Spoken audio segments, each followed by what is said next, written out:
နှုတ်ထွက်မကြမ်းကြစေနဲ့ကိုယ်ပါးစပ်ကထွက်တဲ့စကားဟာတမိုးရှိတဲ့စကားပဲထွက်စေရမယ်ဆဲရည်တဲ့စကားရိုင်းပြတဲ့စကားကိုယ်နှုတ်ကမထွက်မိအောင်သတိထားဖို့လူတွေကကိုယ့်ကိုယ်ပိုင်တယ်လို့ထင်တာ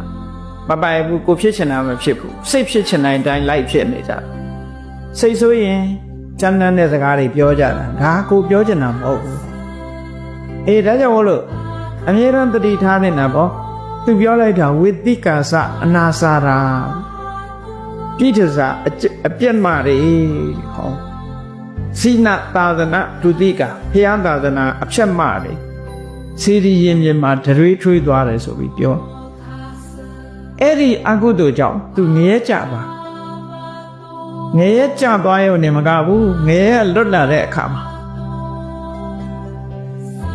ယဟန္တာကိုသူပြင်မာတာကယဟန္တာဆိုတော့စဉ်းစားကြည့်လေမာနဲ့ဥပမာတူလို့ဆိုလို့ရှိရင်